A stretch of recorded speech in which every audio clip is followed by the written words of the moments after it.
everyone. Good Monday to you all. It's a typical Monday sometimes, and this is definitely one of them. I want to say hello to everyone and anyone who's in the big storms in the Northeast. Please be safe. We are coming to you live from the beautiful city of New Orleans at the United Public Radio Network at 107.7 FM and the UFO Paranormal Radio Network at 105.3 FM. This is the Lightgate, and we are on Roku, we are on Facebook, and YouTube. Anyway, we have a really good show tonight. We have a very interesting show, and I can't wait to get this one started, especially since we're a few minutes into it already. Thank you all so much for being here. And Preston, go. Thanks, Dolly. Thank you all for joining us. Episode 59 of The Lightgate. Can you believe it? I'm your host, Preston Dennett. My lovely co-host is Dolly Saffron, subject of the book Symmetry, a lifelong contactee. And yeah, we have a really exciting show tonight about the Aztec UFO incident. It's one of the really famous UFO retrievals out there. And I'm so excited because we have the leading researchers, the really go-to people on this incident. So I'm going to say hi to you all real quick because, again, it is because of you we do this show. And we did start a little late, so I am going to fly through this pretty quickly. But I feel like it's important because I love you guys. So thank you so much for joining us, Michael and Renee, and of course, Dawn. Always awesome to see you here. And who else do we got? Sukhoi, thank you for telling me how to pronounce your name. I appreciate that. Greg. Look, Dolly, Sandra made it. Awesome. Yay, Sandra. Sandra. I want to give a shout out to Amanita in the UK. She always wakes up the next morning to check us out. So hi, Amanita. David Sisevsky. I might have gotten that right. I'll be blessed if I did. How you doing? Yes. And Gizmo, and Janice Canet. Hello, Janice. Happy birthday, Janice. Oh, happy birthday. Awesome. Another solar revolution. Very cool. Namaste. Thank you so much. You are just unbelievably wonderful and kind and generous. So you always make me smile every time. And I'm just honored and delighted to see you here. And thank you so much for the wonderful donation. Okay, who else? We got Blind Psychonaut, Gizmo, if I didn't already say. Ruth Kleiber, hello, and Bautman. And we got a lot of you guys in here. Studio Opinions, awesome. And Catherine Fourfeathers. Hi, Catherine. Hope you're doing well. Sukhoi, thank you. That is so very nice of you. Allison Carr and Real Badger and John Markey and Josh Rowan and Becky Duncan. You guys are amazing. Janie Mashburn and Terrence Wills. I'm going to get in trouble if I don't start real soon. But just a few more, Dolly, if you'll forgive me, because Buenos Aires, how cool is that? Thank you for joining us. Hector Gonzalez and Julie Hamel, Mountain Dan and Terrence Willis, and staying up late in England. Thank you. I'm not sure what time it is, but I know it's after midnight. Yep, two. Tyler Stembridge, hello. And Susan Lawrence and Ray Patterson from Mexico. Very cool. Raul Melendez. So excited that you could join us. And UFO Story and Majestic Q Clearance. Goodness, Dolly, we have quite a big audience today. That's awesome. Greg McMichael, Fun Talks TV, and Tanya Martinez. Well, I better just get started because I will get in trouble. I can just keep going forever because there's just so many lovely people in here. So, yes, let me just start by introducing our amazing guests. I have their bios here, and I'm going to probably shorten this a little. But I do want to let you know that we are truly honored to have these guests joining us tonight. And we put up the little ticker there that says who they are. Yeah, we are Honored and delighted to have the leading researcher of the UFO crash at Aztec, Scott Ramsey, Suzanne Ramsey, and Frank Thayer, Ph.D. Let me tell you a little bit about Scott first. He became aware of the Aztec Flying Saucer Story back in 1988 on a business trip to Farmington, New Mexico. This is very near where it took place. Upon returning home to North Carolina, he began digging into the story to see if there was anything to the claim. And on a return trip to the Four Corners area in 1989, he visited what locals referred to as the actual landing site.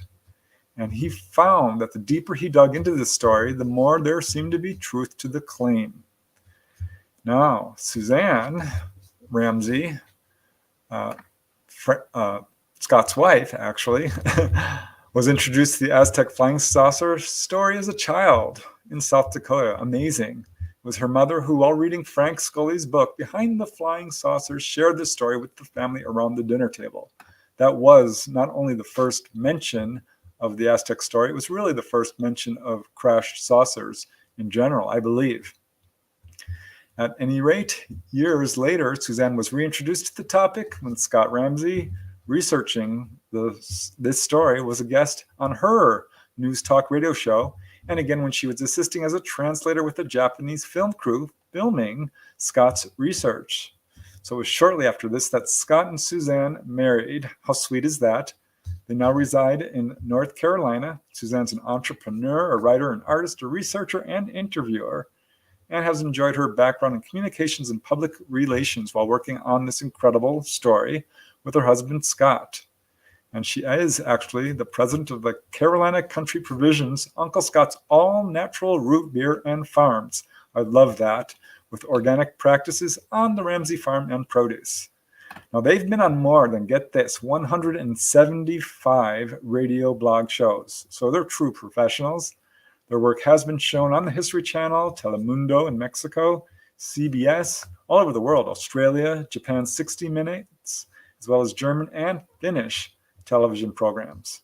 And we're also being joined by their co-author and researcher, Frank Thayer, Ph.D., who was actually born and raised in the state where it took place, New Mexico.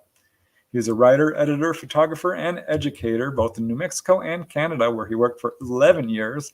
He teamed up with the Ramseys. He's the co-author of 2 major books on the Aztec Flying Saucer incident, and he became dedicated to Aztec research after meeting the Ramseys in 2006.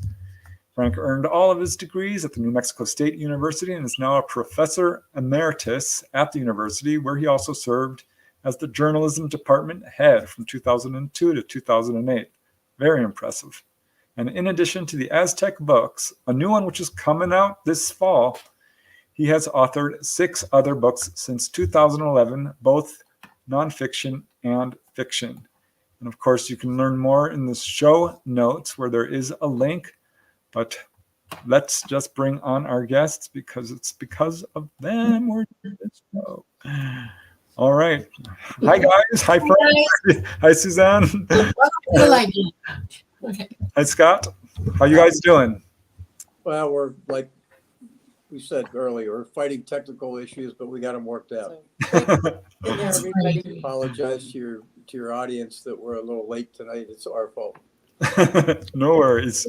But we are so glad to hear the great audience that you have from all over. That's wonderful.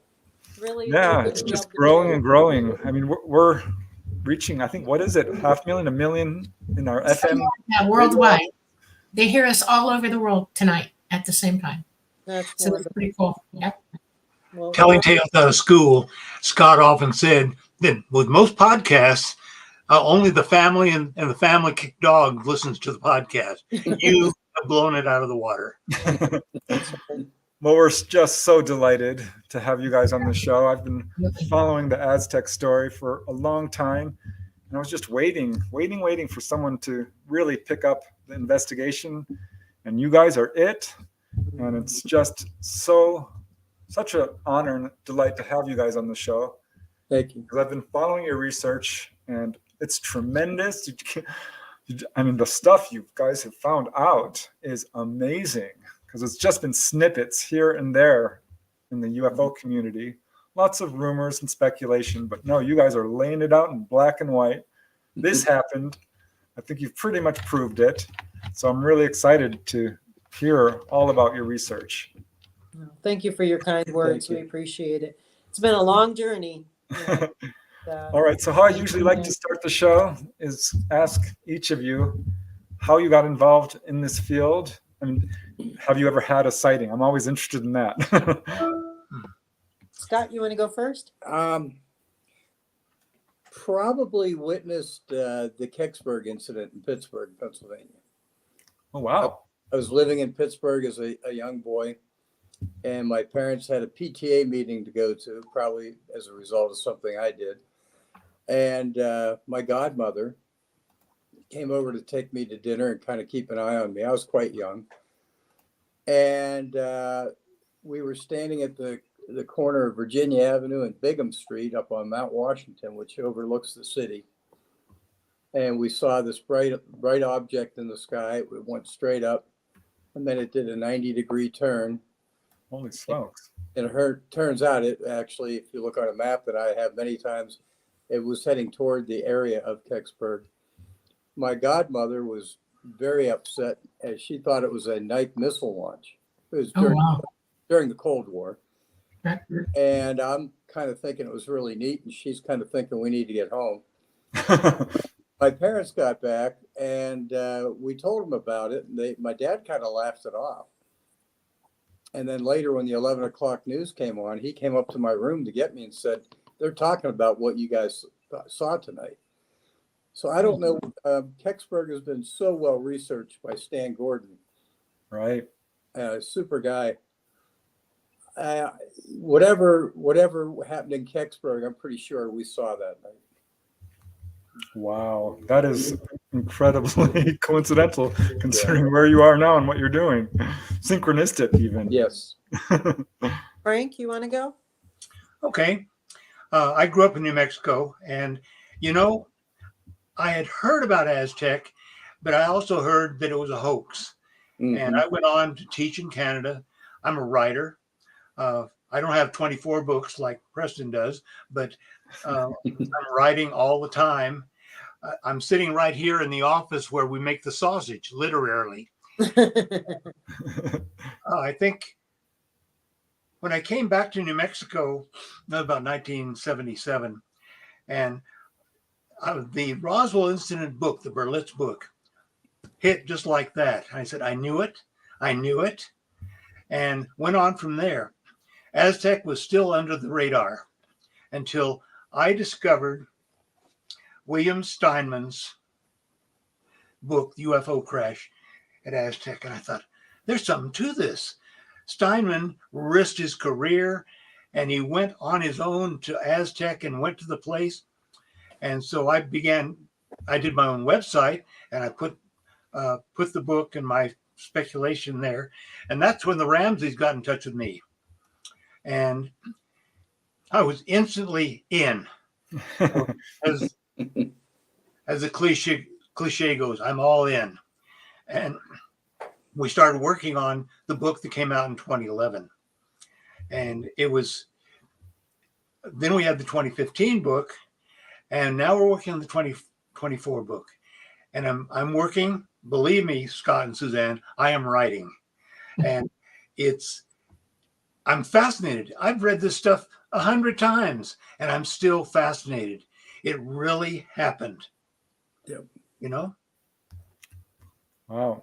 So, yes, Suzanne, I'm interested. Suzanne? So for me, I grew up in a family that was very open-minded to a lot of things, and I have always felt and always been raised to believe that just because you haven't experienced something doesn't mean that it hasn't happened.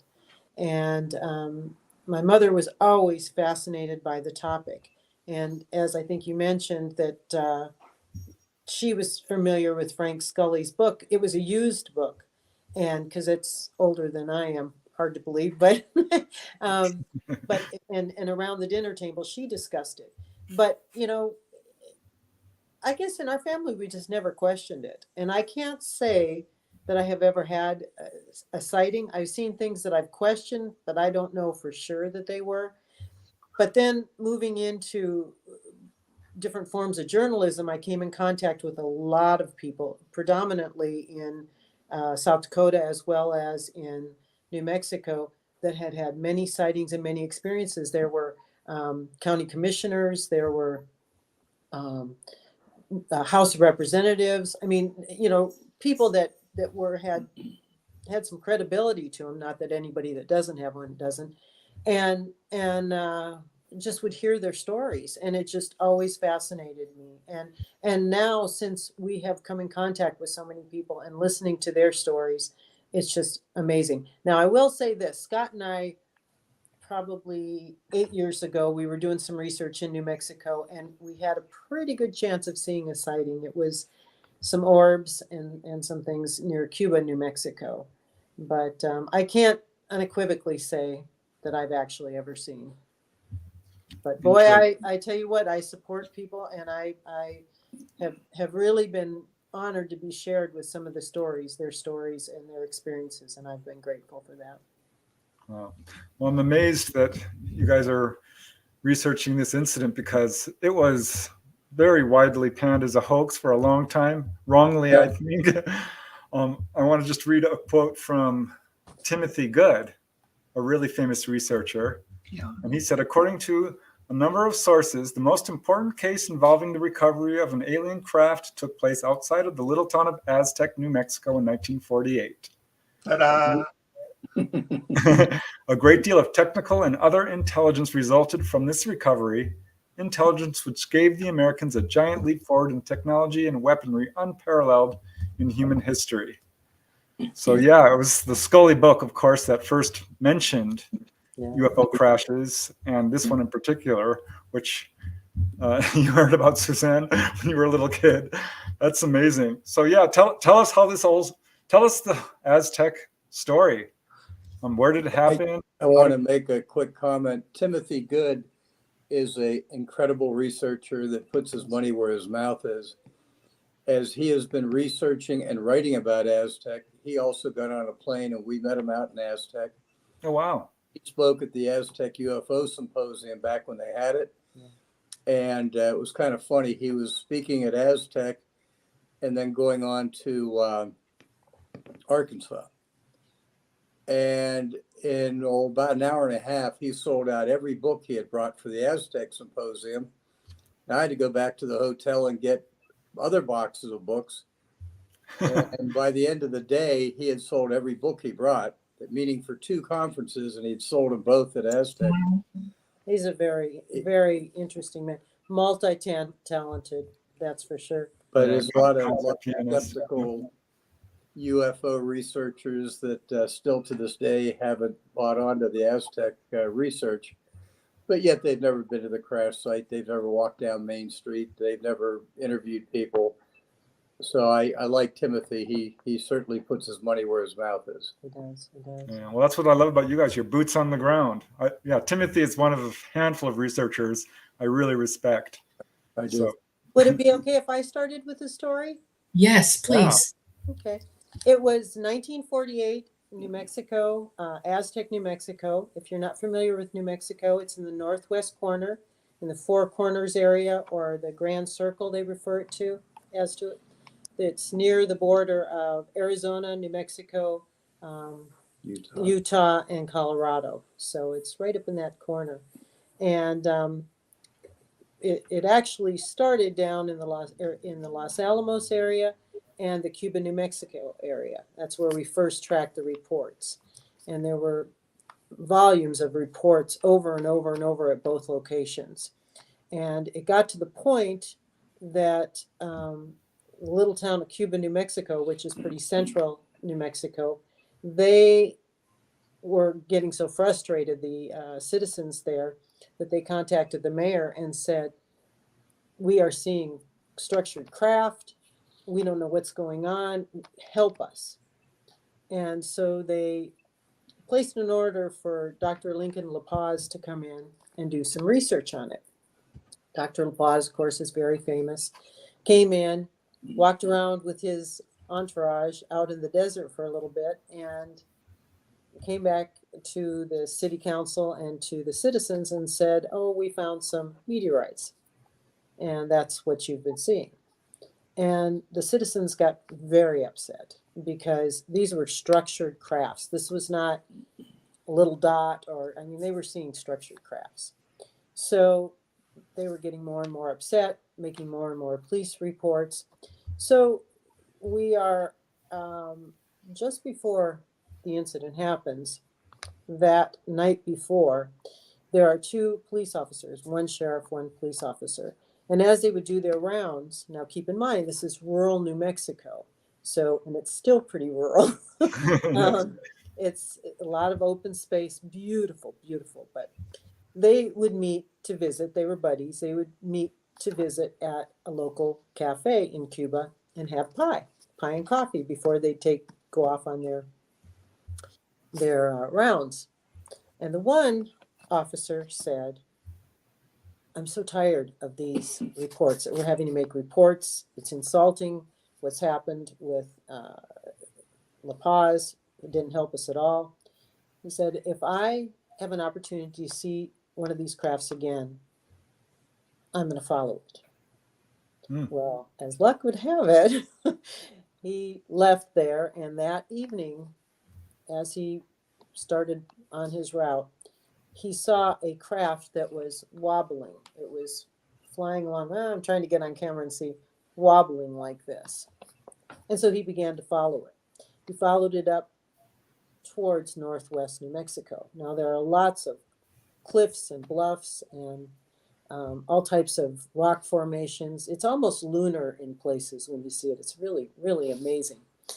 And he continues to head north, and there are times that he would miss it as he would drive, wouldn't be able to see it, and then he would see it again, but it just continued to wobble. Travels through the night following it. And as he approaches Bloomfield, New Mexico, and Blanco, New Mexico, he loses it for a little bit. About this time, it's early morning now. Sun is starting to rise. And there is a goat rancher, that has breakfast, walks with his dog out to his corral, and he hears a loud noise. And he looks up and he sees about 100-foot craft. And it's wobbling, and it actually hits and scrapes the bluff. And there are sparks that happen. And he continues on watching, and it disappears. But he kind of has the general idea where it's going. Now, around this gentleman, a little bit of background on him. He is a Bataan Death March survivor.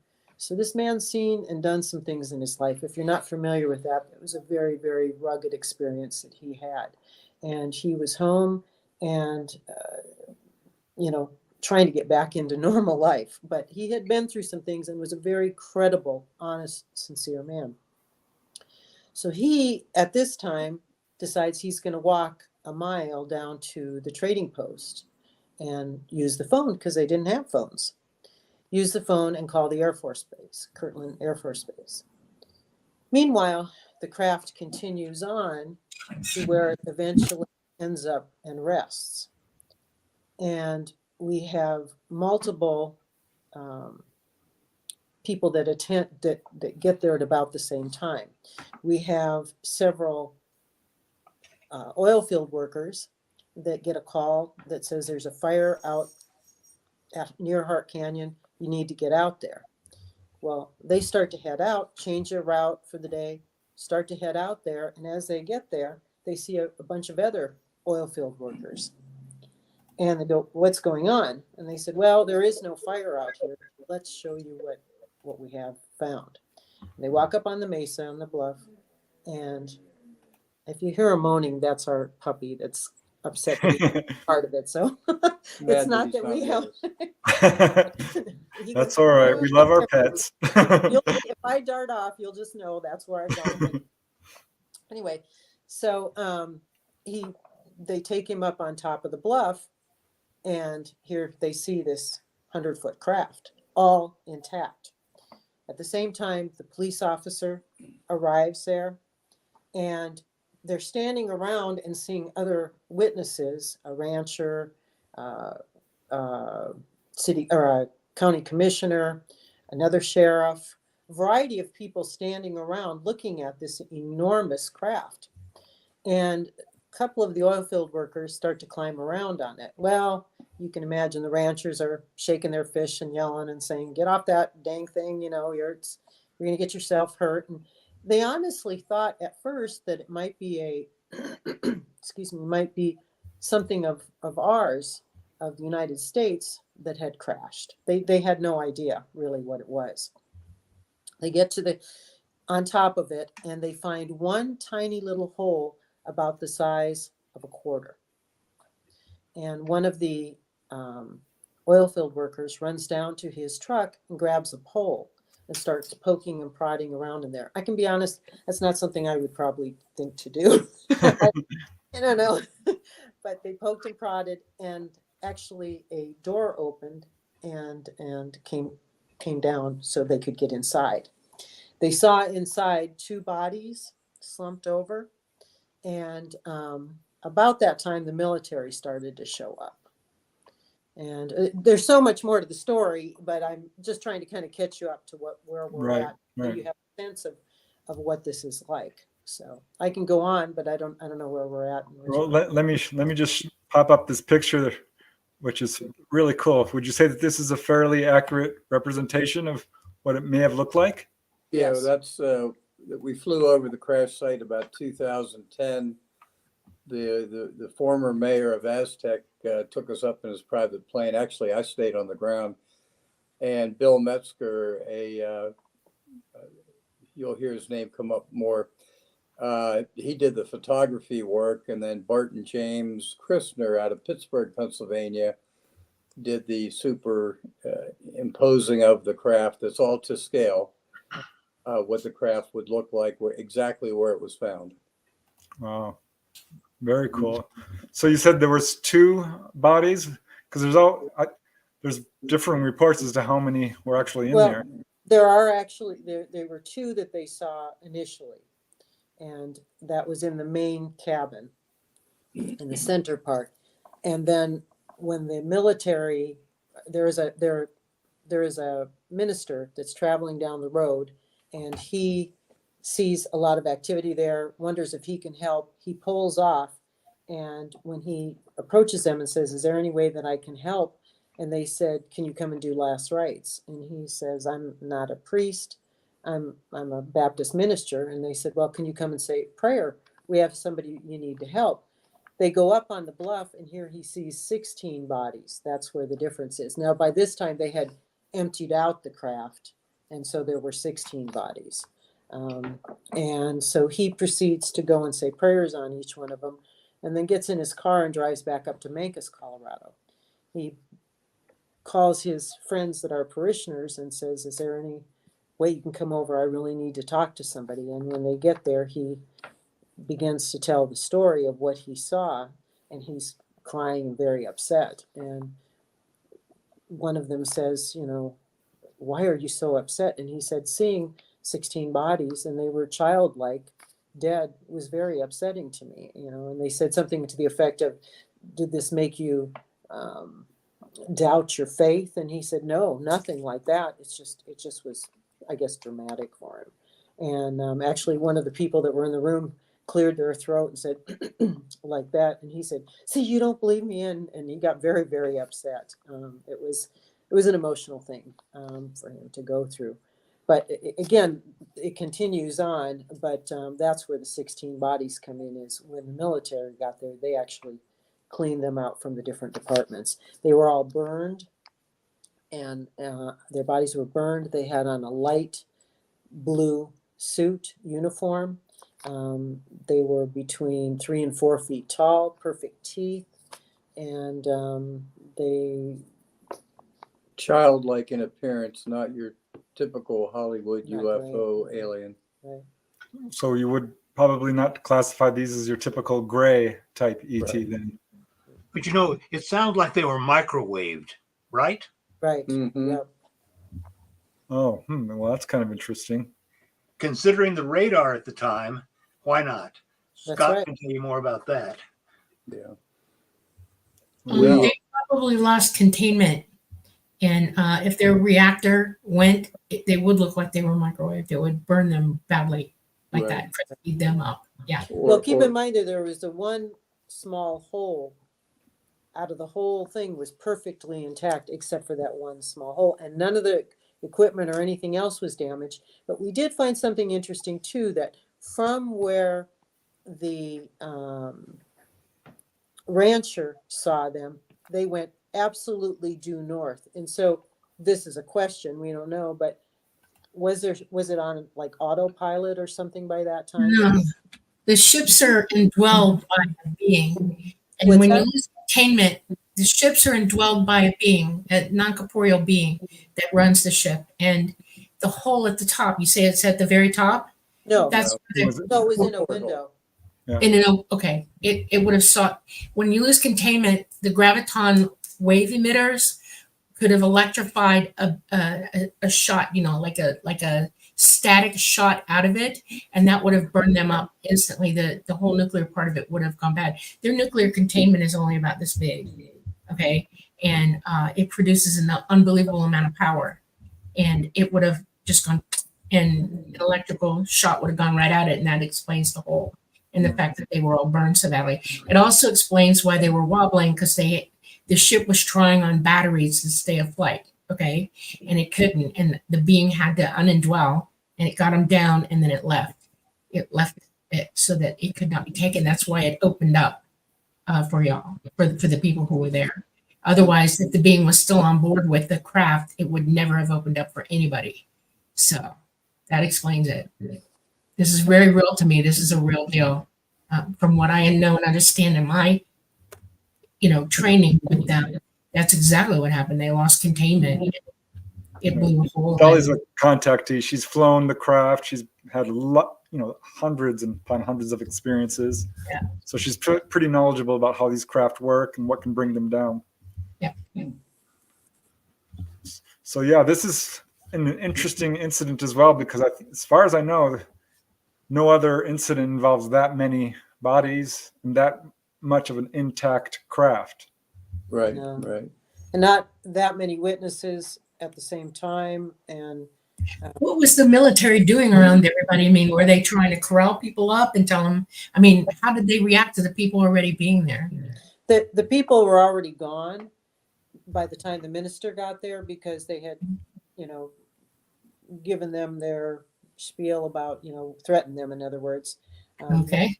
for the safety of the U.S. and that they release them to go home. And we know the stories of several of them, what happened as they went home and their experiences too. But at the actual crash site, what ended up happening was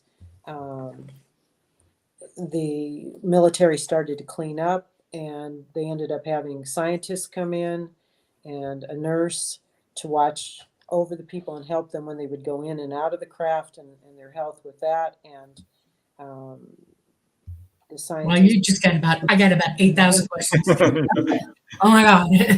Wow. How many witnesses were there, and how many were you able to track down and interview?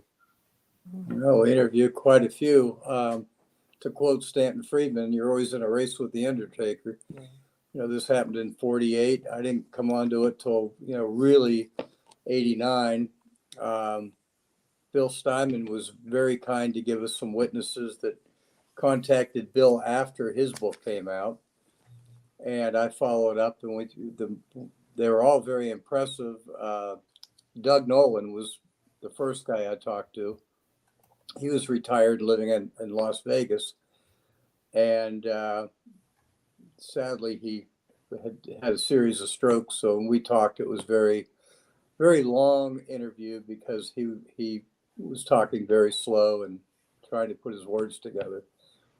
But there were about 20, 25, something like that. Yeah, but all told. 21 we've identified. But That you've actually spoken to, or had some sort of way to, research them individually?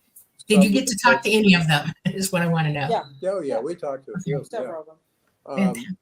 Sadly, some had already passed by the time I got name, rank, and serial number, so to speak. But family members clearly could give us information, and they were comfortable with the story.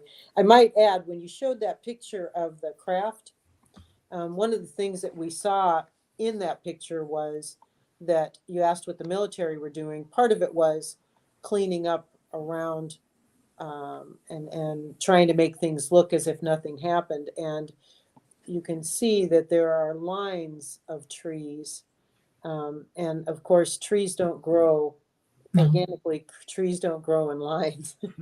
So when they planted back original plants, and they did a good job of that, but they never thought about looking from the sky what it was going to look like.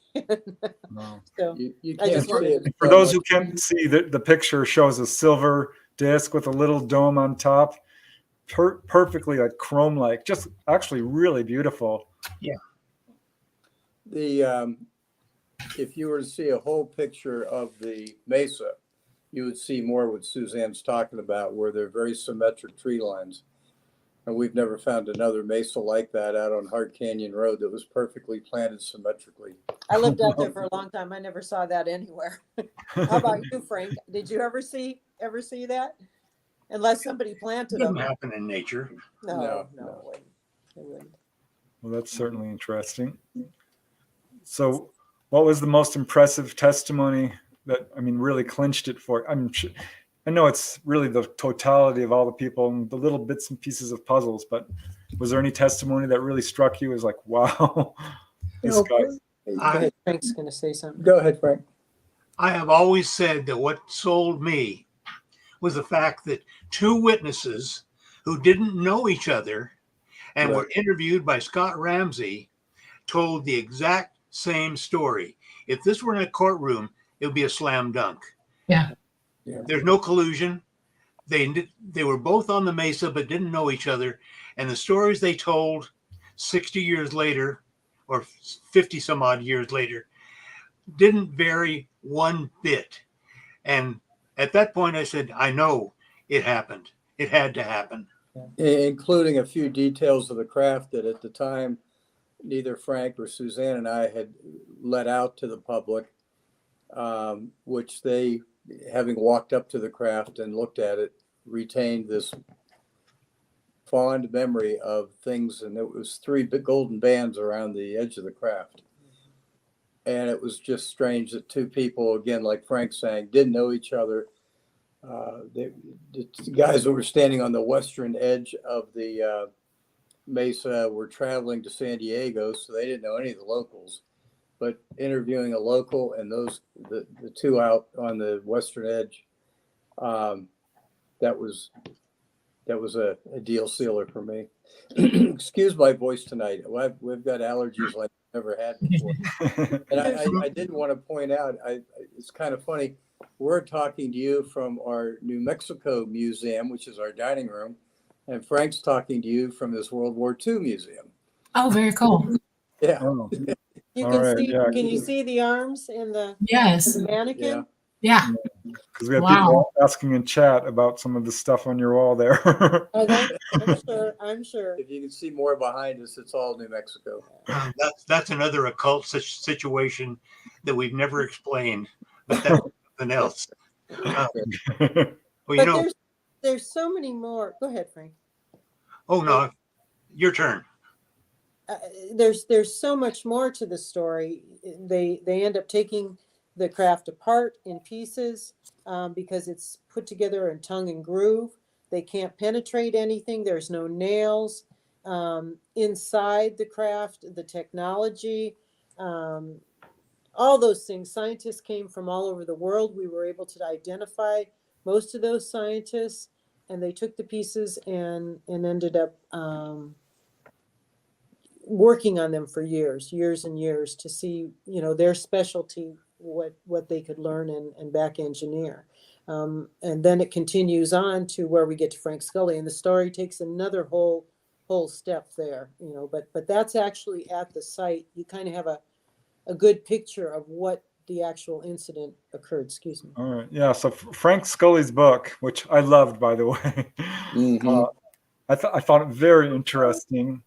And he talks about his interviews with these scientists, and he lumped them all into one, a composite character, Dr. G. Dr. G, yeah. And of course, there's a whole big story behind that, in which I think professional debunkers basically pulled a fast one to make it look like an absolute hoax, which I love what Steinman did. I heard William Steinman speak in Santa Monica, and I got his book, and he absolutely convinced me that there was a debunking, a very successful attempt on Frank Scully. Something, and I think I always try and give the picture of this when you pull up any of our names or Aztec or anything related. It says about 50% of the time hoax. That's the first word. And as a couple things that I think are really notable about that. One is, and Scott mentioned before, that the three people that started the word hoax had never even been to the crash site. Naturally. They never really had ever been they'd never been to Aztec. They had no real experience with it. That's one factor. The next factor is the just lost my train of thought.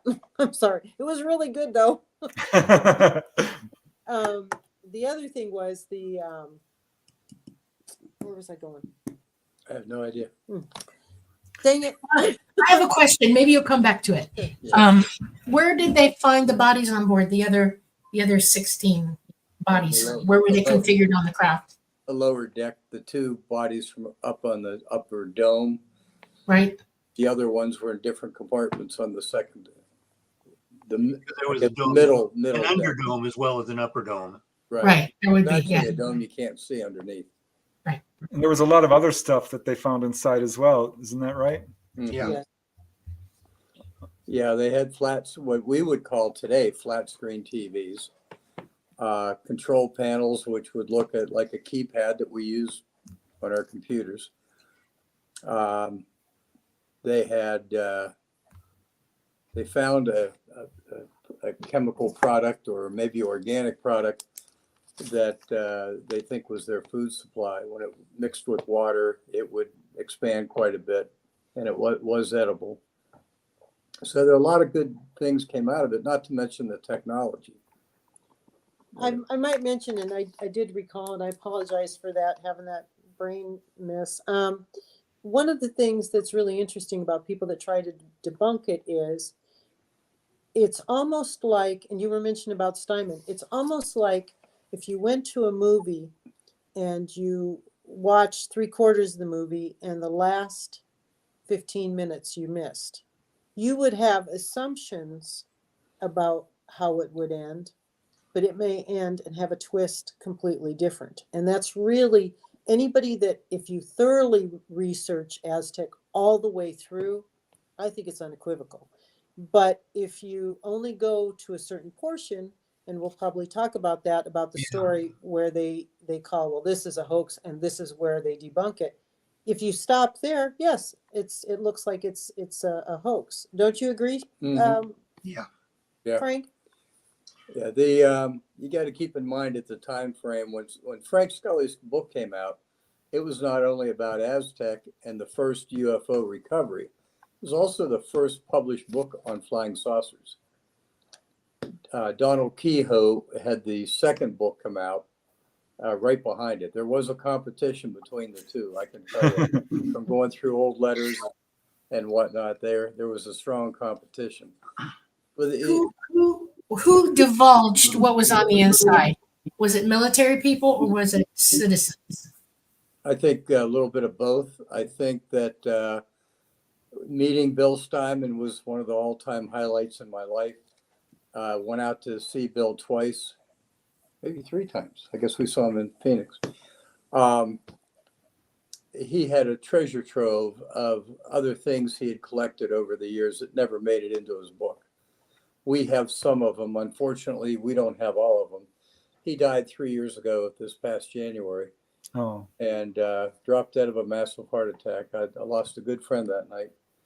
But an amazing researcher. He was an aerospace QC engineer, I guess is the best thing to say. He was warned by the company he worked for not to release the book. He did. He was fired and blackballed from the aerospace industry the rest of his life. Yeah. You, I you remember asked, you mentioned that. Yeah. you asked who released that information, and Scott gave you some of it. Right. But the scientists spent time in there, and Frank Scully got a lot of information from them. When he says spend time in there, was that at the crash site or Yes. off site? Okay. Both. Both, and they took their, like I said, their specialty, and they would take it to wherever they were located and work on it. So the military put a perimeter around this. The military, if they come up upon something like this, they try to get it out of there as fast as they can. They move it as quickly as they can. Right. But if you let it sit there for any amount of time, they feel safe enough to do that because they can control what's going on around it. And was there any talk about a perimeter set up by the military at all or anything? From everything we've researched and people we've talked to, and I actually got to talk to somebody from the Air Force or Army Air Corps, whatever you want to call it, from that era.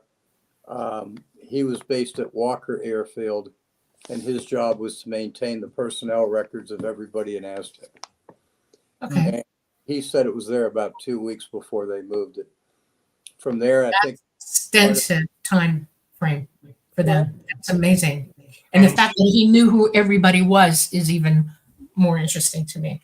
Well, he- you have to researching consider all of it's it. 100-foot craft on top of in the middle of nowhere, and so Right. that took some time for them to get the equipment there, to learn how to take it apart and how to move it.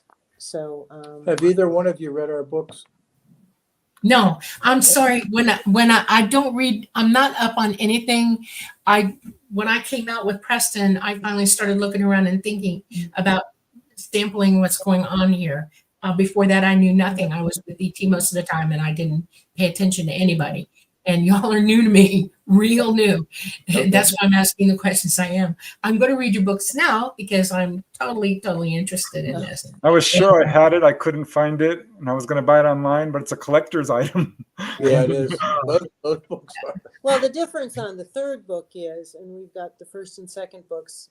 Can't find too many of them, but sometimes you can get it on audio tape. But is that we all feel like we want to release everything that we possibly can. And unfortunately, that's it. And unfortunately, when you work with a publisher or you write a book, generally, you're limited to pages, you're limited to number of documents, you're limited to a lot of things. And Frank, who has written multiple books, can attest to that. He knows he's got to get his message across. And obviously you too, Preston, you have to get your message across. Limited. Well, what we've decided on this one, the three of us have decided that we will do whatever we need to. We'll self-publish, and we will put in the documents, everything, so that when we move on to wherever's next, this information, someone else can build upon it, or it's there, at least available. Very cool. Well, I know you have a lot of documents because you mentioned that in your notes, and it's on your Aztec website that you guys can find in the notes. But I do need to take a quick station ID break. I want to let you all know that you are watching The Lightgate. This is episode 59. I'm your host, Preston Dennett. My lovely co-host is Dolly Safran. Our guests tonight are Scott Ramsey and Suzanne Ramsey and Frank Thayer, Ph.D. We are talking about the Aztec UFO incident of 1948, a really interesting event, one of the really well-documented, quote, UFO crash retrievals. And we've discussed, basically a lot of the details of what happened, and we're just getting into some of the eyewitness testimonies. But I do want to let you know that we are streaming live at 107.7 FM radio on the United Paranormal Radio Network, streaming from New Orleans, Louisiana, and at 105.3 on the UFO Paranormal Radio Network. Again, 105.3 FM. New Orleans, Louisiana. We're also on YouTube and Roku if you have it. We are now on Roku and Facebook. We've got a whole other hour. So if you guys have questions, do get them in and we will try to answer them. But yeah, what an amazing incident. I'm so excited that you guys are doing this research. I want to read a little quote because Frank Scully is, of course, the guy who initially broke this story, and researchers contacted his wife after he passed on. And she made a startling revelation saying that Ruppelt, of course, from Project Blue Book, actually visited them and told them, quote, confidentially, of all the books that have been published about flying saucers, your book was the one that gave us the most headaches because it was closest to the truth. Yes. Yes. Yep. Yeah, we go in more detail on that. Are you done with your station break? Yeah. Yep. Oh, okay. Suzanne had to go check on the dog, the puppy. By the way, puppy's name is Scully. Oh. I love They never grow up. Well, no, 2 years old and he's still a puppy. But yeah, we can go into more detail on that when Suzanne gets back. She'll be back in a minute. I can hear her coming now. But go ahead. One of the things you said before, so they were actually taking it apart there at the site? Mhm. They took it apart in 5 pieces. The outer ring was in 4, and then the center section, which is the upper dome and the lower dome. Back, what year was that, Frank, that we reenacted the moving of the craft? Yeah. Before the second book. The whole chapter on moving the craft and how it was done. And it was an expensive experiment that you went through to show how it got from Hart Canyon to Los Alamos. Yeah, we did a complete reenactment on a flatbed truck with pinch poles resembling the dimensions of the craft. And yeah, that was definitely one of the more expensive 7 days we spent in the desert. But it was worth it because we proved it could be done. We hired Bill Metzger, who I mentioned earlier, that photographed the craft from the airplane, or photographed the mesa from the airplane. He was one of the top expert movers of high wide equipment in the world. And I know that because he worked for my dad, and that's what my dad did for a living. He moved huge items and in very sensitive things like nerve gas back in the 60s, all the way up to rocket boosters, large transformers, generators. And special cars had to be built to move these cars, generators and whatnot. And one night, Suzanne and I were talking. I said, we're going to do a reenactment. There's only one guy we can have do it, and that's Bill Metzger, who has absolutely no interest in flying saucers, which made it even better. Wow. He had a clear conscience to do it. And we did it twice, actually, and proving that, yes, you could get a craft that large off the mesa in the pieces and dimensions that basically Frank Scully tells you in his book. And all the way to Los Alamos. Yeah, and all the way to Los Alamos. Right? So that was a task, but it can be done. So are the reports that this craft was actually very light? Is that something you were able to confirm with eyewitness testimony? Not really. Not confirm it like I'd like to scientifically, but that has been the story with the Aztec craft over the years. It was very lightweight. Would that be true, Dolly, from your own experience? It would be lightweight. It would be very lightweight. It's the fields that it produces that protect it. And the craft itself is made up of very lightweight materials. Yep. So. Oh, very interesting. And they couldn't penetrate it with diamond drills or anything that they tried? Torches, diamond drills, nothing. One of the other interesting things we did, the whole premise of our first and second book, more the first book, was to take everything Frank Scully claimed in a 1950 book and apply it to, was that possible? And was it possible in 1948 when the craft came down and when the craft had to be subsequently moved? We have not found one area in what he claimed to not have been true and possible at the time. Now, I understand the veracity of that statement because this is 1948. This is after the World War. Okay. Right. And being military myself and knowing what they're capable of doing and types of vehicles or equipment that they use, you got to remember that a lot of the planes, the big planes, even bombers that were injured enough or just out of service enough, they moved them to the desert. There's a huge graveyard of them, but they were already picked clean of their engines and everything else, and yet they moved thousands upon thousands of these vehicles and put them in a graveyard together for further use later someday, maybe even just for the metal. And that is unbelievable coordinated movement of things. Okay. Yeah, I've been to the big cemetery. It's all desert out there, so I believe you. Absolutely. All right. So we're getting a couple of questions in chat about where this craft ended up, and do you have any information on that? Yeah, we do. Go on, Scott. We got. No, go ahead, Frank. I've been hogging the show. I think that we are sure that it went to Los Alamos first. Right. And that was in 1948. And it stayed there for maybe as long as a year, but we're not certain. But it went to Wright-Patterson Air Force Base, or Wright Field at the time. Right. And they actually built a building around it. Yeah. And Scott has located a witness, now passed on, who was there and saw it. Simple as that. And worked on it. Yep. Yeah. And I don't think they figured it out yet. We knew of this gentleman right after our 2015 book. He contacted us, and we have not ever talked about him until our new book coming out. But we did things like simple tests to see if he paid real estate taxes in that time frame, which he did. And you got to be careful because he was getting up in years, and as people get up in years, you really have to. I'm getting up. We all are.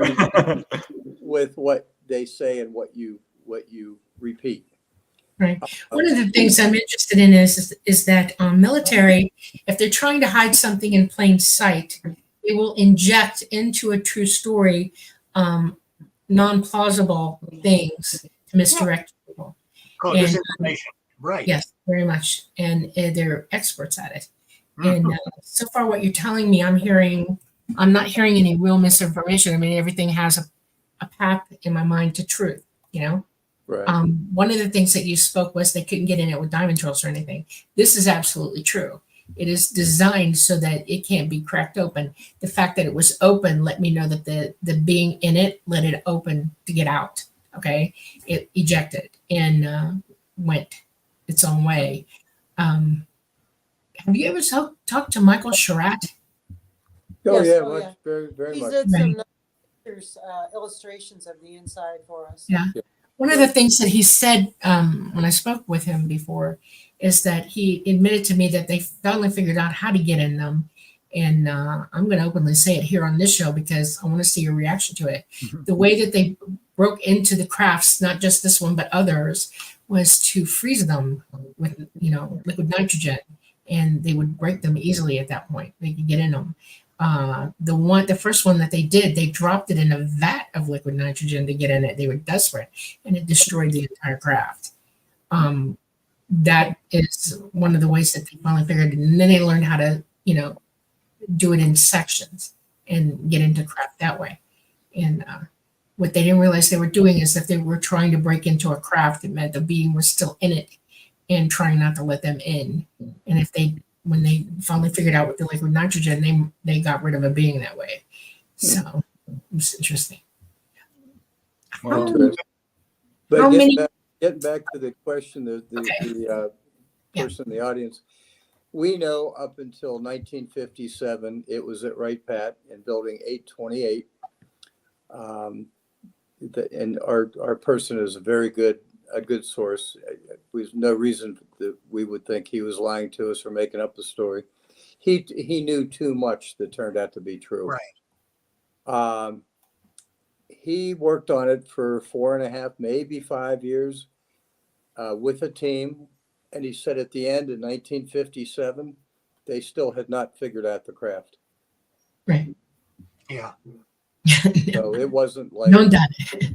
9 years after they got it that, bingo, we know how it works and how it flies. And they walked away. His group walked away with it, and he went back to where he worked before. Well, he had never left that company, but he was on assignment in Wright-Patterson. I'd like to go back to Frank Scully for just a minute. Okay. Frank Scully's book, I've read it, 10, 15 times. It is so journalistic and breezy. He was a good target for the debunkers. Sure. Along comes Bill Steinman in 1982, after 1950, and Bill Steinman was able to pin down everything that Frank Scully said. Everything that Frank Scully wrote was actually fact. And Scully had never been to New Mexico. He'd never been to Aztec. He got his information from a scientist or scientists that he named, of course, Dr. G. That's And right. his book was, I think Ruffelt was correct. His book was right on the money. Yeah, he was a mainstream journalist. He was not. Right. This was a real professional who had the courage to enter this field when no one else did. He did Hollywood stories, and this is pretty amazing. The government must have really hated the fact that he let the genie out of the bottle. Well, I don't know how I can do this in the short time we have left. I'll do the best. There are FBI documents that we got, and Bruce Maccabee gave us some. Yeah. And the FBI wasn't interested in the story of Frank Scully was telling. They wanted to know who was leaking the information. Right. And they say that in black and white. Those documents will be in our new book. And I found that interesting. It's like, well, we don't give a damn about the story. We give a damn about who's leaking the story. And it really ruffled feathers. I mean, J. Edgar Hoover himself got involved in this. His name was on the document. Yeah, his name's on the document. So you literally have like thousands of these documents. Is that right? Well, I've seen that we have 55,000 documents. It's way more than that. It fills a 40-foot sea train container that we have here on the farm. And it's not quite full, but it's about as full as you want to get it. You have to work in there. But we exceeded 55,000 documents 20 years ago. Wow. And some are just proof that somebody worked somewhere or proof that somebody's taxes were paid. They're not all, top secret documents, but it's backup research to the research that we've done. Yeah, you've got to vet every single fact You that do. which is what good researchers do. Yeah. So that's awesome. Another detail I find interesting is this craft was not quite 100 feet. It was 99.99. Right. Did you get any verification of that? Again, just as the story is told, I've seen documents that reference approximately 100 feet in diameter. There was a gentleman, his name escapes me. He was down in Florida, a skeptic, and he picked on the Aztec case quite a bit, and he and I talked quite a bit. And we had a very good relationship. And I every time I thought I had something that he needed to see, I'd give it to him, or give him a copy of it rather. But he said to me one day, "Why would the aliens make it 99.9 feet?" I said, "Why does Europe have the metric system?" And he said, "I've never thought of that." So then I sent him calculations of what it would have been in the metric conversion of our inches to feet. And I said, you can draw a conclusion on this any way you want, but fighter plane isn't exactly the length and wingspan that we want it to be. It's, But after that, he kind What was the tallest point in the craft? In other words, the central part of the craft would have had the height, the tallest height, 18 feet. 18 feet. And what was the shortest heading out to the edges? I have to look at the drawing. I don't know. Because they're not squares, they slope. From the top of the dome to the bottom, 8 feet and something. Okay. And there were 3 levels or 4 levels? 3. 3. Okay. Yeah. And it had a central column. Yes. I don't know. And the outside rim of it on the inside would have been pallets for people to lie down upon. Okay. They don't have beds. They lie on pallets or one that size. And there would have been enough, there would have been probably in a 100-foot craft or an almost 100-foot, about 100 pallets up there on the out rim. Okay. And then inside that wall, there would, on the top, beside, not the dome top, but the next level down, there would have been a control center. Okay. They call it the place of movement. That's how ET refers to it. And I'm waiting to hear that they went nuts over the fact that there aren't controls in that craft like we would think of as controls, like controls. Okay. They mostly have one long centralized cabinet. That's the heartbeat and the central brain of it for the entity indwelling. It indwells in there in that cabinet. And then it would have had 2 or 3 seats on that in that area. And then it would have had 2 doorways and a wall behind the seats. Right. And I'm just curious, did they find that? Well, Not that I've ever heard. no. No one's ever talked about it that way?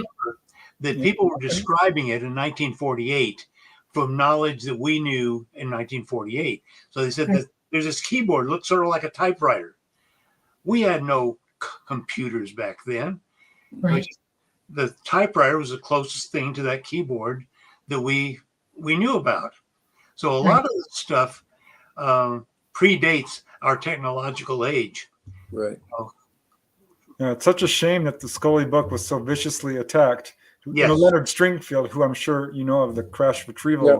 Oh, yeah. Because I got a quote from him here because, you know, I was trying to track what I could find out about this case. And he wrote that so completely was Scully's retrieval story put down that some researchers today wonder in retrospect if the book and or its exposure were contrived. We must now take a new and honest look at the old rumors. We must also take a new look at the possibility of a grand official cover-up and why. So I think that speaks volumes. The fact that they were so dead set on, you know, debunking it. Yeah. Oh, yeah. Well, let's go back to that time frame. 1948, 3 years after World War II is over, the beginning of the Cold War. And you had Roswell in 47. 8 months later, you have Aztec. I don't know what the government thought when they had basically an intact flying saucer. This would have been the most advanced thing that they had ever seen. Didn't understand, but had the most advanced thing they saw. And the right to keep that a secret would have been right at the top of the list. Absolutely. They already had policy by then. They knew all this was going on long before the Aztec, no offense, but they knew. No, and had protocols for it already and everything, you know? Yeah. Yeah. So, Yep, agree. I think she calmed down the dog, so she's coming all back. right. Oh, But Frank Scully's book was very important. I think a lot of people overlook the Saubacher letter that Steinman tracked down Saubacher, who was very high in the intelligence at the time and military. And he basically, his letter will be in our book, basically told Bill, Scully's book is essentially correct. It happened like that. He wasn't personally involved in it, but he confirmed that Scully was on the right track. Now, did you ever contact Linda Moulton Howe? She's been in this field for a while, because she says, and I quote, "I have interviewed some of the people who are still alive who saw it in March of 1949. Aztec is very important because of the technology received there." So I don't know if you ever were able to connect with her. Yeah, we know Linda. yeah, we know who she is. She spoke at Aztec. Aztec used to have a UFO symposium. Oh, is that right? Yeah, it ended many years ago. Yeah. It was When was used the first one? Was it 1990? 89. 89. Okay. 89. And you had how many of them? I think there were 14 years Oh, wow. symposium. Okay. It was used as a fundraiser to build a new library. So if And it anybody worked? ever gets to Aztec, you'll go to the new library and see what the symposium did. That and some grants and federal money and everything else, but the symposium certainly helped the awareness of it. Now, I heard that there were a number of witnesses who said that they saw an article in the Farmington Times detailing the crash, but no one has ever been able to find it. It doesn't exist. No. No, there was a joke. There was a Aztec had their own paper, and the editor of the paper, who also owned the paper, he did a tongue-in-cheek article on it, which actually was just republished on the internet not too long ago. Oh, really? And it under the UFO Chronicles. If you go back, you can archive it. All right. Yeah, and he, flying saucers were really hot at that time, and the very biggest UFO sighting that probably is on record was the Armada in 1950, Right. after Aztec, and he was sort of doing a tongue-in-cheek about the Farmington Armada, but it had nothing to do with Aztec. Now, there was a story that was on the front page of the Aztec Review, and then somebody went around and collected all the newspapers, but that didn't. What happened to the nurse who was there? Last we knew, she was retired in Florida. Really? Wow. She was at the crash site, and then she was from Wright-Patterson. She was at the crash site and then was stationed at the craft in Wright-Pat. And her job was to make sure that nobody was in the craft for more than 15 or 20 minutes. Right. Yeah, because the radiation exposure would have been huge. So probably in my mind, that's why they went to Los Alamos, because they can handle radiation there on that base, big time. And they were trying to make sure that it was safe to move it to Wright-Patterson. That's a big trip to make and a lot of radiation going around it. So, okay. Interesting. Wow. All right. Let's see. Here is a question from Catmaster Trash. He's asking, I'd love to know what symbols, if any, might have been found either on the craft or on uniforms. Is there any indication of that? Well, there were two cryptologists at the time, William Friedman. Frank, how do you pronounce the other guy's name? I was just looking at it. It was an ancient Greek pronunciation of it. Yeah. So I'm not very good at that. My wife's half Greek. Cryptologists. They were the leading cryptologists in America, in the world probably. They worked for NSA. They knew each other quite well. And we were at a UFO conference in Baltimore where we gave a talk. And William Friedman had long been dead, but his son was in the audience, which we knew in advance he'd be there. And we had lunch with him.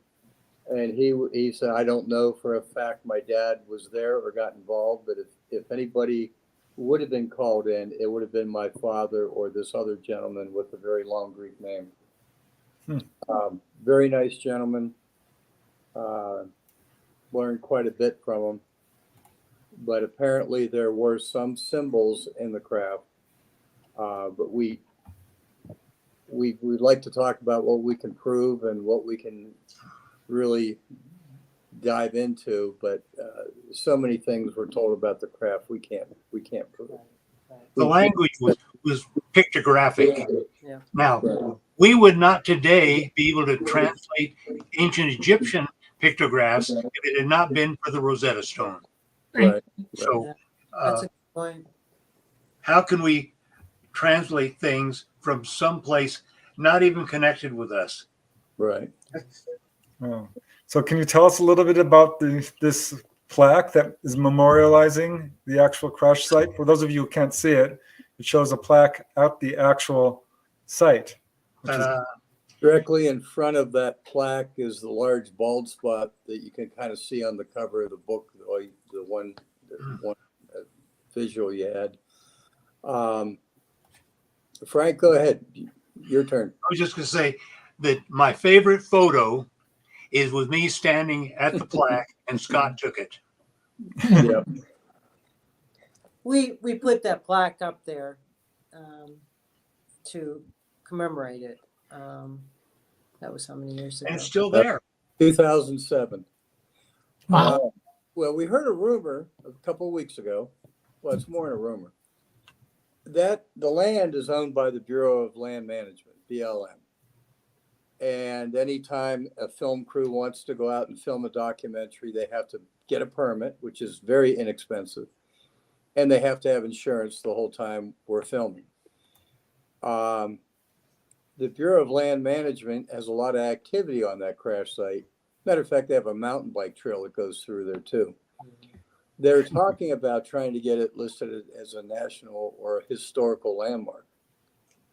That's taken a lot of time. Did you know that, Frank? Did I tell you that? Be interesting to see if that actually happens, because you have to prove it happened for it to be historical or something to have been there. Bingo. Well, I think we proved it. Well, if we didn't, the Air Force did, the FBI did. I mean, how long? The FBI looked into this case for many, many years. Yeah. I would love to see y'all go before Congress with all of this. No kidding. Really. Here's a picture of the actual crash site. Beautiful country out there. I might add, I can imagine these scientists coming in. Scientists coming in, and this nurse coming in, the military coming in, and it's March, so it's still kind of cool that time of year, but it is the high desert, so it's probably, you don't have a lot of snow or anything. But the mountains and the views around there are spectacular. Yes. And if you go to the website, you'll be able to see a few of them that I've posted on there. They're amazing. And I always think to myself, and I visualize them laying in their little pup tents at night and under the stars. And if you've ever been to New Mexico, there's not a lot of, especially that area, not a lot of light pollution. So it's so powerful to just lay there. And can you imagine what must have raced through their minds? And let me add something. Before the all of the witnesses left, a helicopter came through, and there's a very interesting story related to that. That's another offshoot. But a helicopter came through and was looking over the site. And the witnesses weren't sure which was more remarkable to them, whether it was the saucer or the helicopter, because helicopters had just been the public. How powerful is that? So that's where I'm going with laying under these huge, all the stars they could see, and how beautiful it is. And I can't even imagine, their minds must have just raced. Just the things that they must have thought that they never had thought before. How powerful an experience, how that must change their lives. I have a really important question to ask you. How many, directly following that crash time, how many sightings were there in the skies of ET? Did anybody see anything else going on in the skies at all for those 2 weeks? Yes. During that time, yes. Yeah. Just Okay. down the road, there were. We're still working on that with some family. But yes. There would be, because ET doesn't leave anything alone. And if they knew they had a downed craft and death on the craft, they would have been trying to figure out if they could get them back, or the craft itself. And when they realized that they couldn't, they would have watched everything they did, watched them. And so they would have been seen. Were you ever able to pin down an exact date? Because I know there's controversy about when it actually occurred. I got to go with Air Force and FBI. They seem to be pretty accurate. March 25th, 1948, right. 5 o'clock in the morning. Wow. Wow. And to further back that up, there are rules and regulations in the United States, and Scott and Frank will be able to further verify that changed the next day after Aztec. I'm sure it did. Yeah. They changed Yeah. everything. Now, keep in mind, Roswell's roughly a year before, and they learned a lot through that experience. But Right. then by the time so a lot of things they had into place for when Aztec happened. but it was so amazing to see. And some of those documents we'll be able to put in that changed remarkably the day after Aztec. That says a lot. And they It does. That is reference the amazing. date of March 25th, 1948. That's it. So that's another avenue that tells, helps us with the date on that. Yeah. Must have been such a sight. Here's an illustration from, I think this is from Steinman's book. Yep, it is. By Right. artist named Chan is his last name. I can Mhm. only imagine what this must have been like to see, especially at a time when the idea of extraterrestrials was still relatively new to people. Yep. Yeah, I wish Steinman was still around for a lot of reasons, but I wish he had done more radio, more documentaries. He kind of, after losing his career, which is what he lost, not just a job, a whole career, he was a little gun shy about showing up. As a matter of fact, when I first met Bill, he basically told me to go away and come back after you've really been researching this. I want to see if you're real. Well, Wow. frankly, there's a lot of people that have a lot of hype. They just do. And I can't tell you how many people will say, that I'm a researcher and they spend a lot of time on the internet. But researching on the internet, the internet's a powerful thing and has a lot of good information, but researching on the internet gets you really nowhere, because Right. any information on there and not put their own name even to it, they can falsify things. It's a tool, but you have to keep in mind its appropriateness and its power, and lack of power. Whereas Steinman, I'm sure he had a lot of fly-by-night people that came and said, "Oh yeah, give me everything you have." And literally, there are multiple people. The rancher that was the goat farmer, that's another couple that we took time and energy and got to know those people and let them know that we were not out to, embarrass them or anything. This is really a tool, and it's an educational tool. That's the way that we look at it is that it's a form of education, and that's what we wanted to do. And that it wasn't in any way to harm them or, like I said, embarrass them or anything else. What's amazing is this. I mean, this is not something you guys get paid to do. You know what I mean? Quite the opposite. We take money and throw it at this story. Literally, if this was not a case of passion, we wouldn't be doing it. Believe me. In fact, when Scott came to me and said, we need to go ahead and we need to do a chapter and we need to really go and research moving the craft. And I sat there quiet and listened. And I said, and hundreds of thousands of dollars already. And his statement was, the skeptics have a point. How could you do that? And he said, we have to prove it.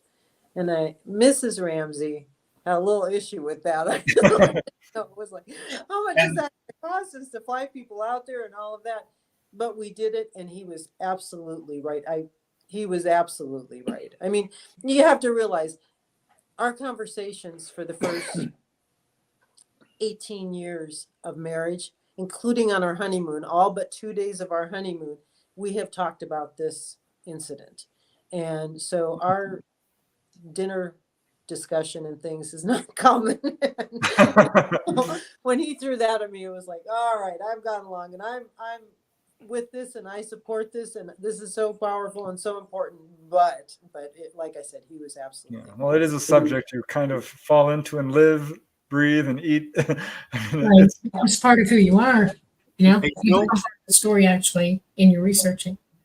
The debunkers have not said anything about moving the craft after that chapter was written. No, that's Yeah, good point. they all shut up. Point. They all went away.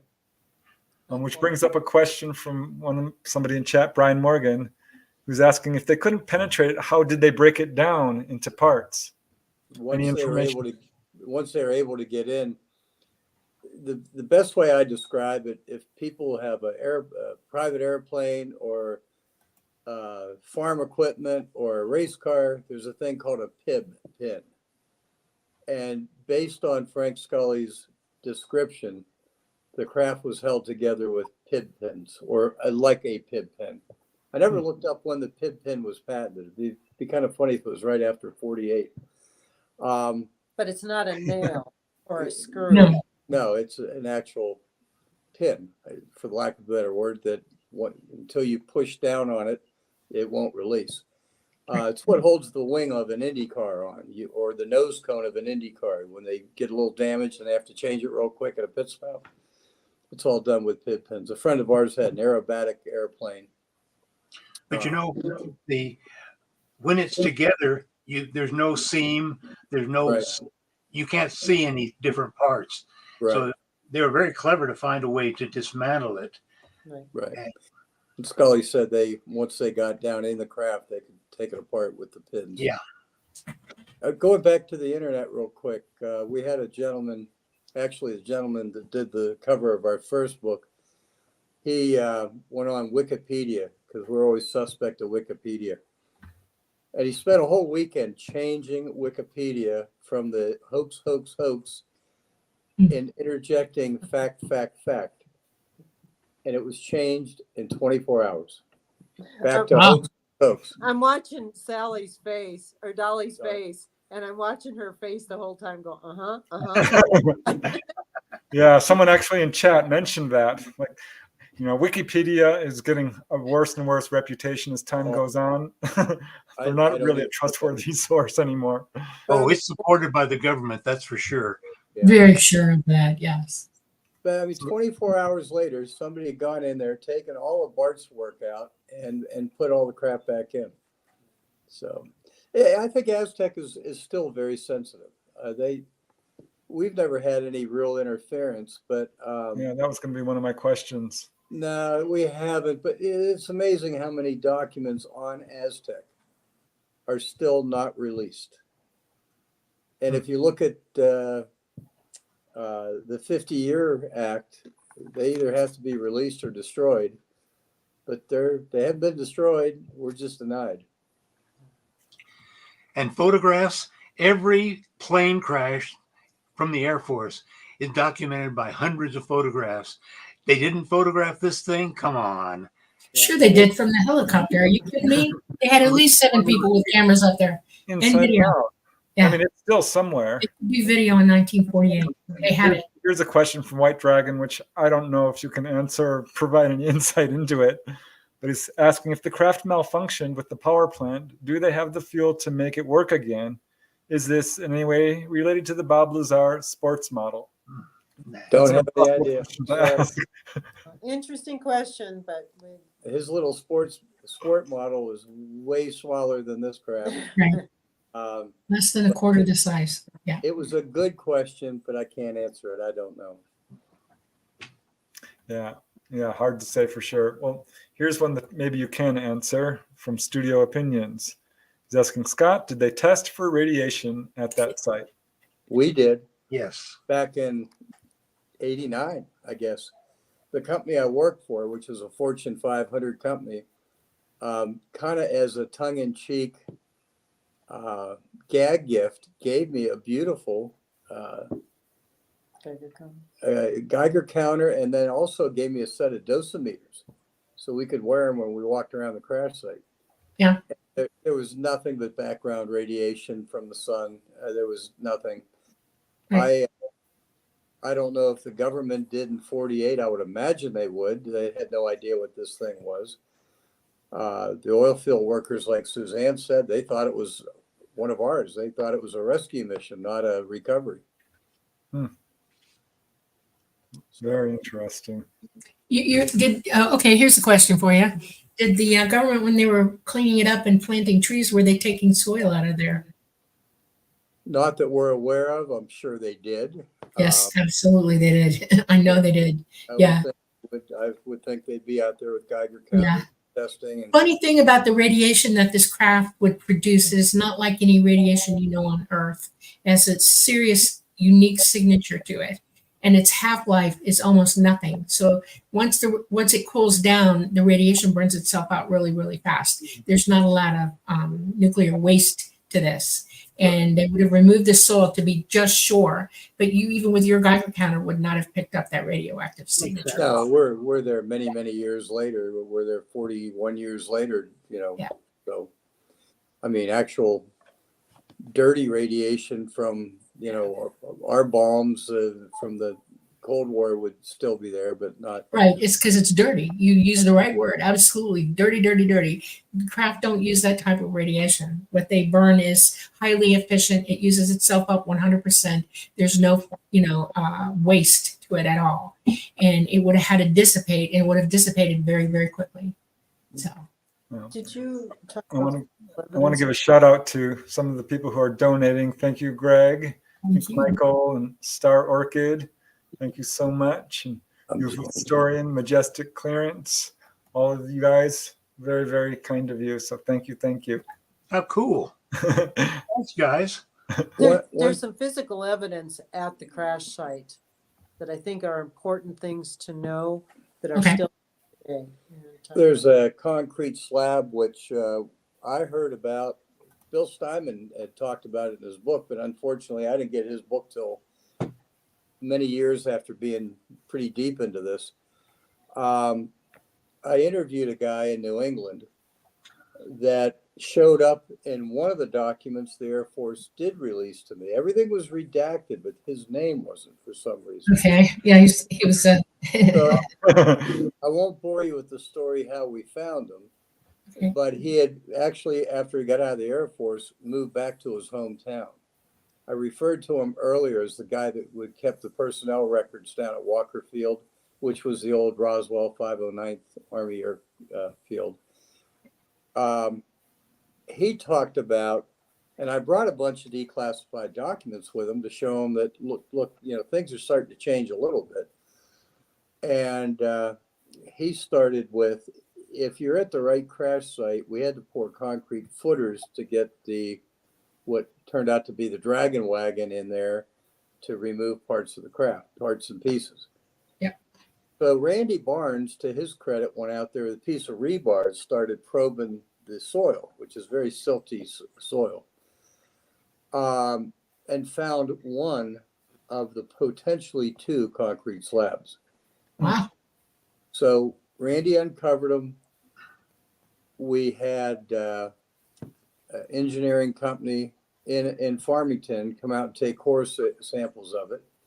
We took the core samples and shipped them off to a concrete lab, which is the biggest and the best in the world. Okay. We couldn't prove anything other than the fact that they were at least as old as 1948. Rebar has a coded date in it. Right. And we didn't get any of the coded date when we did the core sample. We'd have to go in and take more samples out. Rebar also lays around in inventories for a long time. So as long as we weren't newer than 1948 and all the tests that we did, we felt we were happy that we were at least on the right track. Had enough. Yeah. And I'd have to look at the report. I think it was like 46 or 47 were the dates that they could get. But really, we'd have to go into it's a concrete slab, 1 meter by 1 meter, 9 inches thick. We'd have to really go into it deeper. But we thought that was interesting. Then we had the slab was there to balance, and if you want to show that picture, balance the photograph. The cover will give you an idea to balance the crane on. Yeah, the new cover. It was a more stabilizing because the road They just topple. Yeah. It has to have a solid base. Yeah. Here's the There you short go. cover of the book. Kind of hard to see, but you can. Yep, there you go. You can see the crane there, and it would just keep toppling over. So they had to lay that cement there so that they had something firm to put it on. There you go. There you That's go. awesome. Thanks, Don. There were supposedly two. We found one. And like I say, we had Ted Phillips, who many people probably remember. You remember Ted Phillips, don't you, Preston? Oh, sure. The landing trace guy. Yep. Yeah. Super, super good scientist. We had him out at the crash site. think 2008 maybe. Something like that. Oh, wow. And Ted brought his entourage down. Matter of fact, if you go to our website, you'll see a picture, a big lineup picture with Stanton Friedman, Ted Phillips, Thomas Ferrero. I think that's on our Facebook page. Our I don't think it's Facebook on page, the- maybe our Facebook page. And Ted came out with his crew, and we were out there for hours. And at the end, I said, and Ted was rather skeptical of Aztec. He was old school. And at the end, Stanton Friedman said to him, "Well, Ted, what do you think?" He said, "I think there's a lot of physical evidence that you missed." Mhm. Oh, wow. It means we're on the right track, I guess. And he took me around and showed me things where they cut in the road under the silt that going down 6 or 8 inches were tree stumps. And he said, not only did they cut the road, they had to cut trees out to get back in here. We're going to do basically a chapter on that. We're expanding the moving the craft, and we'll really expand on the Ted Phillips thoughts on that. But at the end, he's like, "No, you got to keep researching this. You've got to keep researching this. There is real evidence here." The one thing about the road, and we're kind of jumping around, but is that we knew 2 things that we had to find were, and we knew we were on the right track, was to have the pad as well as a road that went to nowhere. It was like a cul-de-sac almost, wouldn't you say? Kind of It's a describe little short road to get up on top. That's it. what? Yeah. You It's broke very up. short. Yep, it's a small little road in the middle of nowhere that leads to this pad. Now, I lived in New Mexico for a long time. I have family members that worked for oil field companies. Every road is documented and mapped, because if somebody's working on a oil field Oil rig. something rig, then they have to be able to send somebody out with parts. They have to know where they're going. So it's, if you saw the maps, it's like crazy. You can't believe how in depth and in detail they are, and that is on none of them. Up there. It's just there out of nowhere. If you go back to the cover of our first book with the flying saucer on it, All right. you can see the road. Okay. Let me just pull that up there. This There one? you go. Nope. Nope. No, That's our second book. The first book. This one? No. Nope. That's our new book.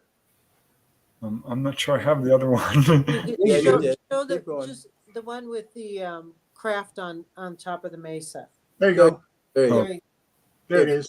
If you look up, So you look at the top right, and that's the main road, which that isn't what we're talking about. but if you look at what looks like a parking lot or a parking area, if you look below that, you'll see. Do you have a pointer, Preston? I do, yeah, actually. Okay. Can you go up north on it? Like, can you There see you that? go. Okay. Down, Down, there, right A there. little bit more down. Okay, There that you go. right. Yeah, that's the road right there you go. Oh, okay. And if you follow it to the left, it actually goes around and back up to the parking lot. All right. I call it the parking lot. So that's where they were able to get the vehicles in and get the crane in, that they had the pad and were able to lift it from there. So Oh yeah. A road with no purpose. no So, purpose. so here's an actual little detailed map, Right. which, so people can actually go and visit this themselves. Yes, absolutely. Absolutely, and I really encourage, if you're into social media at all, or if you are ever going to go out there, and you can go to our website, email us, and we will give you directions, and we will give you the GPS and tips if you want someone to take you on a tour. Lots of little things that make it kind of nice if you're in that area. So don't hesitate to zip us an email on the website. So you're still getting new information about this all the time, huh? Not all the time, but it's usually when a book comes out. The case of the gentleman that contacted us that worked on the craft up till 57, He had heard us on some show or TV show and told his daughter, and she said, well, they have a book out. And he got our book and read it, and then contacted us and said, I think I know a little bit more about this craft than you would think. And amazing thing too, I might add, is it's amazing how just before we have a book, we're ready to publish, we've got everything all set, and then we'll get some more information. I don't know. It's just, I feel for you. I know that feeling. It's heartbreaking. it's like, Yes. now what do we do? But yeah, there's a lot we could talk about that we can't cover in 2 hours, and I really appreciate you and Dolly having us on. But just the whole thing, like with Texas Instruments and GSI, that was 3 years of research for one chapter. And Holy smokes. some of the scientists that worked on the craft went on to form a company called GSI, and GSI in later years became TI, Texas Instruments. So that tells you how quickly things changed. How quick the technology changed. That's right. Well, it's been a quick 2 hours. We still have like 8 minutes. I got a couple of questions I want to pop up. Okay. I'm not sure if this one was actually for me, from David Sisevsky. Question for President. Do you think this incident is the one Wendell Stevens referred to regarding the Bill Herman encounter, where ETs asked if he could help them get a crashed craft and bodies back? Of course, the Bill Herman case took place in South Carolina, where he was taken on board and the ETs gave him all kinds of information. I don't know. I'd have to look that up. Wendell Stevens did that. I'm not sure. No, Wendell Stevens actually co-wrote the book with Bill Steinman on Aztec. But I've not heard anything about the Bill Herman encounter. I mean, I know the case in South Carolina. It's a contactee case, yeah. Right. But I don't know any of the details. I remember there was a quote about that, but I don't know if I can specifically say I don't remember if it was regarding that particular incident. But here's another. Stevens has a lot of chilling stories of White Sands Missile Range and other places. He's the Kingman case and stuff like that. He had a lot of good contacts. Yeah. He was also got a lot of flack from the government too. Oh, yeah. I mean, they really attacked him hard. All right. Here's another question from Mountain Dan. What is an example of the technology they found from this craft? Do you have any examples of what they might have pulled out? Not specifically. It's Not just confirmed. They had the little cube radio thing, but we don't know that came from the Aztec craft. And that was about all that I heard about. Flat screen TVs, CDs, right? Well, Or on there. So I don't know that that's. yeah, we don't know if that technology came from Aztec or Kingman or Roswell or where it came from. amazing. But I know the witnesses on Aztec that talked about what they saw in 1948. Now, keep in mind, it was TV screens that were real flat and real small, keypads, like Frank Thayer said, typewriter type devices. And again, some of these people I interviewed in the 80s and early 90s where we didn't have all the technology we have today. Well, when your new book comes out, would you consider coming back on the shows too? Of course. Oh, fantastic. Yay. All right. I do have one more quick question for you, Dolly, from a listener. This is going to be the last one. It's from John Markey. And Dolly, he's asking, Dolly, when an entity soul leaves its craft, what happens to it? Where does it go? In 2 minutes, Dolly. And the entity that's on the craft is not from this dimension. They're fifth dimensional. They can't come in here without a body. That's why they're indwelling the craft. They become one with it so that they have a physicality here. And when the ship dies or they abandon it, they go right back to the fifth dimension. They walk out. That's what they do. All right. Well, we have 4 minutes left. You guys want to give any shout outs to any speaking engagements you're going to do, or any information that you might not have shared already? Here's your book. It Came to Earth at Aztec. New Mexico Revealed: The Recovery of a UFO. Do we have a release date, Frank? We're talking. Suzanne's talking about late fall, and I trust her. Okay. Oh, Okay. Well, make sure you read your email because I'm going to be letting you know. We Can you are come on? working on it. I promise. We're putting a book together, starting sort of like building a house. We've got the studs. We've got the foundation. Now we still have to put walls and paintings on the walls, Cool. plumbing, and electricity. We'll get there. This will I'm probably be excited. our final book. Famous So last words. we're going to cram everything Yes. in it. Well, yeah, I know. No. a lot of our life has been devoted, and we have enjoyed it, and so many amazing people. We just came back from McMinnville, doing some lectures there, and just amazing to hear the people's stories and to be so well received for our research. We're really, really grateful for that. But there's a time when you get tired. We have a lot of work that we've been doing and been very serious, but it's time. Like you said, famous last words. Well, it was really, really Our wonderful to have you website- guys.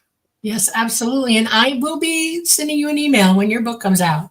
Let's put a date on the books and get you in. Okay. That's going to be awesome. And I might mention, if you go to our website and you just type me a message and just say, let me know when the book is available, I'll email you at that time. And so Perfect. anybody can Okay. do that. It's just a real easy way to remember and have a notification. We kind of gave you and your audience a quick overview. Between now and the end of the year, if there's specific things you want to talk about, we'd love to come back. Yeah, well, I'm going to read the first 2 or 3 if I can get my hands on them. And I'll have way more questions, I promise you. I'm Way sure. more. It's been a pleasure. It's been a pleasure. Also, I'm so happy to meet you guys. I This want to is give another Thayer's. shout out to all the guys who gave super chats. So thanks, guys. It's truly appreciated. It helps a lot to help do this show. So thank you very, very much. Wow. Thank you all. Great. From Thayer's All right. Military Museum to the New Mexico Museum. There you go. There you go. Okay. We have hoped you enjoyed this Lightgate. We will be back next Monday with a new one. And Preston knows who it is. I don't keep up with that. I just wait till the day before and say, who are we doing? And so we miss you. We love you. We hope you have a wonderful week. You've been with us in New Orleans at the United Public Radio Network at 107.7 FM and the UFO Paranormal Radio Network at 105.3 FM. Roku, good night, y'all. I hope you heard really well. This has been a good one. And y'all look the books up. Let's see if you get reprints going. And it would be so amazing. All our Facebook friends, all our Lightgate friends, we will see you next Monday. See y'all later. Namaste. Thanks Good night. again, guys.